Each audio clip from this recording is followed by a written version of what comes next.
नमस्कार, मैं हूं मानवेंद्र रावत और स्वागत करता हूं आप सभी दर्शकों का हमारे YouTube चैनल पर और उम्मीद करता हूं कि आप स्वस्थ हैं, अच्छे हैं। आज का जो विषय है साप्ताहिक राशिफल का, जिसमें 8 फरवरी से और 14 फरवरी तक की ग्रह गोचरीय स्थिति से मैं आपको अवगत कराऊंगा और प्रयास करूंगा ज़्यादा से ज़्यादा सटीक जानकारी इस कार्यक्रम के माध्यम से दूँ और हर पहलू को कवर करूं, चाहे वो धन हो, चाहे लव लाइफ हो, चाहे मैरिज लाइफ हो, भाग्य हो, जॉब हो, एजुकेशन हो, हेल्थ हो आपकी। तो मित्रों, अभी तक मैं आपको 3 राशियों की जानकारी दे चुका हूं हमारे साप्ताहिक राशिफल पार्ट 1 में। आज मैं इसी क्रम श्रृंखला को आगे बढ़ाऊंगा।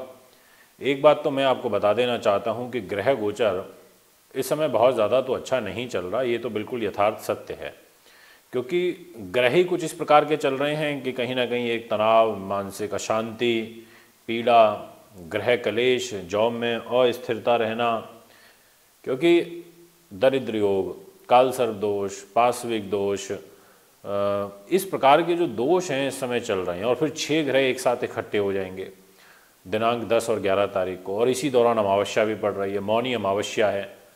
तो अब कैसे मतलब इंसान अपने आप को, जो बहुत मजबूत होते हैं, जिनके कॉन्फिडेंस बहुत अच्छे होते हैं, तो ऐसे लोग तो कहीं ना कहीं ऐसे हालातों को फेस कर लेते हैं। बाकी मैं उपाय भी बताता हूँ, वो उपाय भी आपके लिए लाभप्रद होते हैं, आपको ज़रूर करने चाहिए। तो मित्रों, क्या दिखाई देती है ग्रह गोचरीय स्थिति 8 से और 14 फरवरी के दौरान? आइए विषय को प्रारंभ करते हैं और आपको जानकारी देते हैं। सबसे पहले तो ये कहना चाहूँगा कि मित्रों, गोचर का जो प्रभाव है वो चंद्रमा के द्वारा बहुत ज़्यादा देखा जाता है, क्योंकि ये 2.25 दिन में राशि परिवर्तन कर लेते हैं और इतने फास्ट एक राशियों पर परिवर्तन करते हैं कि इनका जो प्रभाव है वो ज़्यादा काउंट होता है। और वैसे भी ये मन के कारक हैं और हमारा मन यदि अस्थिर हो तो हम किसी भी काम को बहुत कंसंट्रेशन के साथ में नहीं कर पाते। तो यहाँ धनु राशि से लेकर के और मीन राशि तक जो गोचर है वो चंद्रमा का रहेगा, यानी कि 8 और 9 तारीख की यदि मैं ग्रह गोचर की स्थिति की बात करूँ आपसे, और विशेष रूप से मेष लगन वालों के लिए, तो आपके पहले 2 दिन तो अद्भुत अकल्पनीय रहेंगे, जिसमें आपको पूर्ण रूप से राजयोग का फल मिलेगा। एक चंद्र मंगल का नवपंचम राजयोग बनेगा और इस नवपंचम राजयोग से आपके पहले जो 2 दिन है वो सफल रहेंगे, जिसमें भाग्य, जॉब, फाइनेंस, मन की स्थिरता और भाग्य के माध्यम से काम बनना, ये सब चीज़ें आपको प्राप्त होंगी पहले 2 दिनों में। इसलिए कह सकता हूँ कि जो भी मेन काम हो, प्रयास करिए कि 8 और 9 तारीख को निपटा लिए जाएं। इसके बाद होगा असली खेल शुरू, और वो 10 और 11 तारीख को जैसे ही चंद्रमा का राशि परिवर्तन मकर में होगा और ये 6 ग्रहों का युति संबंध बनेगा, यहाँ से एक नया परिवर्तन आपके जीवन में देखने को मिल सकता है। और मूल रूप से कोई ऐसा नहीं है कि कोई बहुत बड़ी बाधा या विपत्ति आएगी, पर समस्या सिर्फ ये होगी कि क्योंकि ये कैरियर और कर्म के घर में है और 10वें भाव में यहाँ होने से ये विशेष रूप से आपके इस भाव को फ्लैक्चुएट करेंगे, यानी कि पिता के सुख में कमी आएगी। आपकी आजीविका के जो साधन हैं वो आपको प्राप्त जरूर होंगे, पर उनके लिए अत्यधिक संघर्ष करना पड़ेगा। आपकी राज्य में जो प्रतिष्ठा है उसमें कोई सेंध लगा सकता है, कोई गुप्त शत्रु आपके एक्टिव हो सकते हैं। आपकी पदोन्नति को लेकर के कोई फाइल आपको इस दौरान नहीं लगानी चाहिए। नौकरी, व्यापार, ये जो है सामान्य गति से आपका चलेगा। कोई लंबी दूरी की यात्रा आपको इस दौरान करनी थी इन 2 दिनों में, मतलब 10 और 11 तारीख में, तो उसको अवॉइड करिए।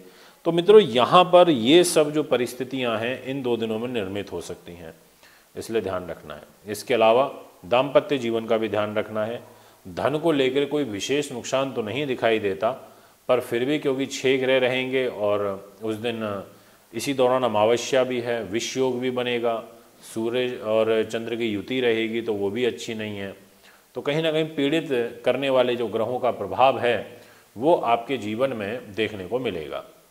दोस्तों, अब बात करते हैं अगले जो आगे के दिन हैं वो क्या कहते हैं, 12, 13 और 14 तारीख। तो इसमें 12 और 13 आपके लिए कंपैरेटिवली काफ़ी अच्छी दिखाई देती है। इस दौरान एक बार पुनः आपके सुख साधनों में वृद्धि होगी, आपका प्रॉपर्टी से रिलेटेड जो काम है इन 2 दिनों में कोई फाइनलाइज हो सकता है, आपकी जॉब में, आपके व्यापार में स्थिरता आएगी और विशेष रूप से वो लोग जो चंद्रमा से और कहीं ना कहीं शनि से संबंधित काम करते हैं। और साथ ही साथ में यहाँ पर लाभ स्थान में कुंभ राशि में जो 12 और 13 तारीख को गोचर होगा चंद्र का, और इस सप्तम दृष्टि से सीधा आपके उच्च पद प्रतिष्ठा के घर को देखेंगे, तो ऐसे में आपकी विचार शक्ति बढ़ेगी। इन 2 दिनों में आपकी लेखन कला बढ़ेगी, आपको अकस्मात कोई लॉटरी इत्यादि से धन लाभ हो सकता है। इसके अलावा आपकी नीति, आपकी विद्या, आपकी गुप्त मंत्रणा शक्ति ये भी मजबूत होगी। तो इसलिए इस पॉइंट ऑफ व्यू से भी ये समय अच्छा है। तो मैं यहाँ एक कह सकता हूँ निसंकोच भाव से 12 और 13 तारीख अच्छी है, जिसमें फाइनेंशियल गेन, लव लाइफ का अच्छा होना, भाग्य का आपको सहयोग करना, ये सब परिस्थितियाँ बनती हुई नज़र आ रही हैं। इसके बाद आपसे बात करता हूँ अंतिम दिन 14 तारीख। ये जो 14 तारीख रहेगी ये आपके लिए काफ़ी अच्छी है। इसमें आपकी धर्म कर्म के कार्यों में रुचि बढ़ेगी और साथ ही साथ में आपकी दान की प्रवृत्ति भी बढ़ेगी, और जो शत्रु पक्ष है उसके ऊपर आप हावी रहेंगे, वो आपको नुकसान नहीं पहुंचा पाएगा। और जो बाहरी असामाजिक टाइप के जो लोग होते हैं, मतलब जो समस्या उत्पन्न करते हैं, अनवांटेड टेंशन देते हैं, ये सब चीज़ें जो हैं वो भी कहीं ना कहीं आपसे दूर होंगी, यानी कि आपको कहीं ना कहीं लाभ मिलेगा। इसके अलावा जो गुप्त चिंताएं आपके जीवन में चल रही थी या कोई ऐसे तनाव चल रहे थे जिनको आप किसी से शेयर नहीं कर पा रहे थे, तो इस प्रकार की पीड़ा जो है वह भी दूर होगी। तो ये तो अच्छी बात है अगर इस प्रकार के ग्रह योग आपकी कुंडली में बन रहे हैं। तो अब एक ओवरऑल में कैलकुलेशन आपको देता हूँ पूरे 7 दिनों की मेष लगन की, जिसमें पहले 8 और 9 बहुत बेहतरीन है, अंतिम दिन 14 तारीख का भी बहुत अच्छा है, और फिर 12-13 तारीख जो है ये पहले 2 दिन के कंपैरेटिवली ज़्यादा अच्छी नहीं है, पर इसको मैं तीसरे नंबर पर रखना चाहूँगा। तो जो ये टाइम फ्रेम बताया है इस अनुसार आप अपनी नीतियों को तैयार करें और अपना कार्य कर सकते हैं। मित्रों, मंगल के राजयोग का फल आपको पूर्ण रूप से प्राप्त होता रहेगा। तो आइए अब बात करते हैं नेक्स्ट राशि, और वो रहेगी यहाँ पर मिथुन। मिथुन के जातकों के लिए जो ग्रह गति बनेगी उसके अनुसार विशेष रूप से जो बदलाव देखने को मिलेगा इस सप्ताह में 8 से और 14 तारीख के दौरान। सबसे बड़ी बात कि आपकी लगन के स्वामी बुध अष्टम भाव में है, जो ये कहीं ना कहीं स्वास्थ्य को लेकर के एक पॉजिटिव साइन नहीं नज़र आ रहा।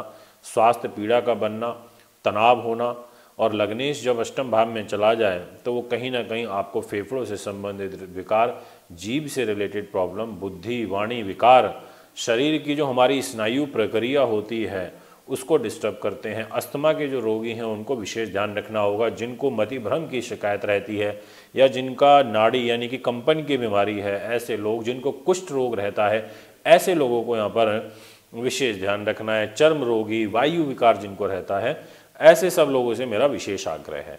तो मित्रों, जो आपके लिए यहाँ पर 8 तारीख जो मुझे दिखाई देती है वो तो कहीं ना कहीं काफ़ी अच्छी है। 8 और 9 इनफैक्ट दोनों ही दिन आपके लिए काफ़ी अच्छे हैं। इसमें सप्तम भाव के ऊपर चंद्रमा का प्रभाव रहेगा और वो भी धनेश होकर के। तो ये सप्ताह में या विशेष रूप से पहले 2 दिन में आपके लिए गुड न्यूज़ ये आती है कि एक तो पार्श्विक दोष समाप्त हो जाएगा जो एक आपको रिलीफ देगा, और सेकंड चीज़ कि धन के स्वामी सप्तम भाव में रहेंगे, तो लाइफ पार्टनर के माध्यम से, बिजनेस पार्टनर के माध्यम से आपके जो गेन है वो बढ़ते हुए यहाँ नज़र आ रहे हैं। इसके अलावा जो विवाह सुख है, जो काम वासना का सुख है, जो पति पत्नी के बीच में संबंध अच्छे होने चाहिए, वो जो सुख है, एक साझेदारी यानी पार्टनर का जो व्यवहार आपके प्रति रहेगा वो अच्छा होगा। इन्हीं स्टार्टिंग के 2 दिन में व्यापार में आपको लाभ होगा। जॉब वालों को जॉब में कहीं ना कहीं एक मजबूती आएगी, और यदि कोई डिपार्टमेंटल इंक्वायरी चल रही है या पुलिस केस मुकदमा कोई चल रहा है तो इन दोनों में कुछ ना कुछ वाद विवाद से संबंधित रिलीफ भी आपको मिलेगा। जो घर का जो कलेश होता है, गृह कलेश, उससे कहीं ना कहीं मुक्ति मिलेगी, और भाई बहनों का आपको एक विशेष रूप से स्नेह मिलता हुआ यहाँ नज़र आ रहा है। तो इसलिए तो मैं कह सकता हूँ कि पहले 2 दिन तो अच्छे हैं। इसके बाद जो आपके लिए आगे के दिन हैं यानी कि 10 और 11 तारीख, इसमें आपका 6 ग्रहों का प्रभाव अष्टम भाव पर रहेगा। तो ऐसी स्थिति में आपको अमावस्या भी पड़ रही है, और अमावस्या के लिए भी आपको विशेष रूप से उपाय करना है। एक मैं अभी अलग से वीडियो बनाने वाला हूं जिसमें मैं आपको बताऊंगा कि आपको क्या उपाय करने हैं ताकि जो अमावस्या का नकारात्मक प्रभाव है वो आप पे ना पड़े और ये 2 दिन आपके शांति से निकल जाएं। एक अलग से पूरी 10-12 मिनट की वीडियो रहेगी, इसलिए उसको ज़रूर सुनिएगा, बहुत लाभप्रद रहेगी आपके लिए। मित्रों, तो मैंने जैसा बताया कि 10 और 11 तारीख इन 2 दिनों में आपको ध्यान रखने की बहुत ज़्यादा आवश्यकता है। अब बात करते हैं 12, 13 और 14 तारीख को क्या रहेगा। 12, 13 और 14 से पूर्ण रूप से आपकी ग्रह गति बदल जाएगी। पार्श्विक दोष जरूर रहेगा, परंतु भाग्य साथ देगा। सबसे मेन बात होती है कि भाग्य हमारा कितना फीसदी साथ देता है। तो धन के स्वामी भाग्य में रहेंगे और वो भी 12, 13 तारीख को रहेंगे। ऐसी स्थिति में धर्म कर्म में रुचि बढ़ेगी, तीर्थ यात्रा करने का मौका मिलेगा, विद्या भाग्य उदय होना, विदेशों से लाभ आना, मंत्र सिद्धि होना, उच्च पद प्रतिष्ठा मिलना, बड़े भाई से सहयोग मिलना, ऐसी सब परिस्थितियां आपके साथ में निर्मित होगी। जो खोया हुआ मान सम्मान है वो आपको 12 और 13 तारीख के दौरान एक बार पुनः वापस प्राप्त होगा। तो ये कहा जा सकता है कि भाग्य के माध्यम से धन लाभ प्राप्त होना, जो कि बहुत कम स्थितियाँ ऐसी बनती हैं। और ऐसे विपरीत समय में जब 5-5 ग्रहों की युति चल रही हो, पार्श्विक दोष चल रहा हो तो। और मित्रों, जो अंतिम दिन है वो तो बहुत ही इनक्रेडिबल आपके लिए रहने वाला है, क्योंकि कर्म भाव में यहाँ पर पूर्ण रूप से चंद्रमा का प्रभाव आखिरी दिन देखा जाएगा सुबह 10:09 के बाद से। तो कोई आपको गुड न्यूज़ मिल सकती है 14 तारीख को, और ये गुड न्यूज़ आपको बहुत बड़ा रिलीफ देगी, चिंताओं को आपके चिंताओं से मुक्त करेगी। पिता का आपको सुख प्राप्त होगा, उनके साथ में आप बैठ करके 2 बातें कर सकते हैं। आपके जो आजीविका के साधन हैं वो यहाँ पर बढ़ेंगे, आपकी पद प्रतिष्ठा यहाँ पर बढ़ेगी, नौकरी में व्यापार में उन्नति के अवसर प्राप्त होंगे। और इसके अलावा आपको यदि कोई घुटनों से संबंधित समस्या चल रही थी तो उस विकार में भी कहीं ना कहीं कमी देखने को मिलेगी। तो ये एक गोचरीय प्रभाव मिथुन लगन के लिए मुझे दिखाई देता है। मित्रों, इसी क्रम श्रृंखला को आगे बढ़ाते हैं और आपसे बात करते हैं नेक्स्ट राशि, और वह रहेगी वृष। ग्रह गोचर के अनुसार जो आज का मीन्स 8 से लेकर और 14 तारीख की जो गति है, इसमें विशेष रूप से आपकी राशि के स्वामी शुक्र ग्रह भाग्य स्थान में गोचर करेंगे, नवम भाव में। अब यहाँ इनका रहना एक प्रकार से भाग्य के उन्नति के जो रास्ते हैं वो ये खोलेंगे। उस पॉइंट ऑफ व्यू से तो समय अच्छा है, इसमें किसी प्रकार का कोई दो मत नहीं दिखाई देता। इसलिए मैं यहाँ पर आपसे ये कहूँगा कि अब शुरुआत करूँ तो शुरुआत मुझे अच्छी नहीं नज़र आ रही, यानी कि 8 और 9 तारीख जो है वो व्यस्तताएं ज़्यादा रहेंगी, आउटकम उतने नहीं मिल पाएंगे, क्योंकि यहाँ पर ये अष्टम भाव में चंद्र का रहना, वो भी तृतीयेश होकर के रहना, धोखे मिलना, अपने खास लोगों से धोखे मिलना, विघ्न बाधाओं को फेस करना, और साथ में कहीं ना कहीं भूमि से नुकसान होना, भूमि की डील आपका बिगड़ जाना, स्त्री से आपको कोई हानि होना, पर पुरुष पर स्त्री से। तो कुछ इस प्रकार की परिस्थितियाँ पहले 2 दिन में। और खून से संबंधित विकार जैसे बीपी की, महिलाओं को कुछ मासिक धर्म से संबंधित प्रॉब्लम आना, और साथ ही साथ में जो जलीय विभाग में है उनके लिए कुछ समस्या उत्पन्न होना पहले 2 दिन। इसके बाद में क्या होगा कि भाग्य स्थान में चंद्रमा चले जाएंगे मकर राशि में। तो यहाँ पर 10 और 11 तारीख जो रहेगी आपके लिए वो एक चेंजिंग मूवमेंट रहेगी 8 से 14 तारीख के दौरान, क्योंकि एक त्रिकोण में 6 ग्रहों का योग बनेगा। तो इसका पापत्व तो कम देखने को मिलेगा। इनफैक्ट यहाँ पर सूर्य पीड़ित जरूर होंगे, तो चंद्रमा पीड़ित होंगे, तो चंद्रमा को मजबूत करने के लिए आप दूध, दही, यहाँ पर पनीर, ऐसी सब चीज़ों का सेवन बढ़ा सकते हैं, खीर बना करके खा सकते हैं, सफ़ेद वस्त्र पहन सकते हैं, चांदी का कड़ा पहन सकते हैं, चांदी के गिलास में पानी पी सकते हैं, या जनरली भी इस दौरान आप जल ज़्यादा ग्रहण करें तो चंद्रमा की मजबूती बनी रहेगी, क्योंकि चंद्रमा निर्मल हो जाता है, इसका बल कमज़ोर हो जाता है अमावस्या पर। तो ये चीज़ आपको करनी चाहिए।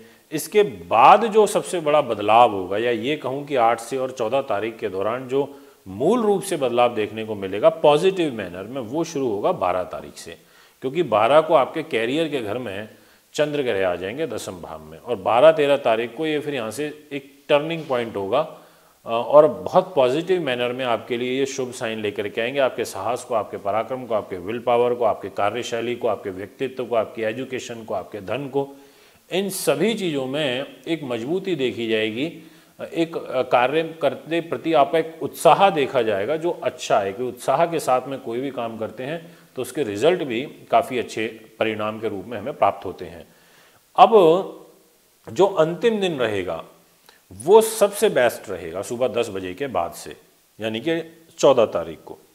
कारण है कि लाभ स्थान में आपके चंद्र ग्रह रहेंगे मीन राशि में, तो ऐसी स्थिति में ये एजुकेशन को देखेंगे तो कंसंट्रेशन को बढ़ाएंगे, पॉजिटिविटी का वास होगा, ध्यान एकाग्रता बढ़ेगी, वे ऑफ टॉकिंग बहुत मजबूत होगा। तो ये सब परिस्थिति यहाँ बनेंगी। और विशेष रूप से 11th हाउस में लाभ का होता है तो लाभ प्राप्त होगा। अब लाभ भी प्राप्त होगा तो चंद्रमा से संबंधित चीज़ें, जैसा मैंने बताया कि ये लीकर का काम कराता है, ये डेयरी प्रोडक्ट्स जो होते हैं उनका काम कराता है, ब्यूटी का कराता है, सेल्समैन, जल विभाग, सिंचाई विभाग, ऐसे सब जो काम होते हैं, फिल्म लाइन, ये सब चंद्रमा के द्वारा संचालित होते हैं। तो इन कार्यों में आपको विशेष रूप से लाभ मिलता हुआ नजर आ रहा है। दोस्तों, ये हैं आज की 3 राशियां जिनके बारे में मैंने आपसे चर्चा करी। यदि आप भी अपनी कुंडली बनवाना चाहते हैं, दिखाना चाहते हैं, पूजा पाठ कराना चाहते हैं, रत्न लेना चाहते हैं, हमसे पर्सनली अपॉइंटमेंट लेकर के मिलना चाहते हैं, तो आप में संपर्क कर सकते हैं। एक बार पुनः मैं आगामी कार्यक्रम में आपके बीच उपस्थित हूँगा। नमस्कार, धन्यवाद। दर्शकों, अगर आप अपनी कुंडली दिखाना चाहते हैं, वह घर का नक्शा बनवाना या वास्तु विजिट या पूजा पाठ करवाना चाहते हैं, तो आप हमें निम्न पते पर संपर्क कर सकते हैं। हमारा दिल्ली का पता है महर्षि पराशर ज्योतिष विद्यालय, C9 महिंद्रा पार्क, पंखा road, near Janakpuri C1 bus stand, new Delhi 59। Phone number 01125638157, 25638168। Mobile number 99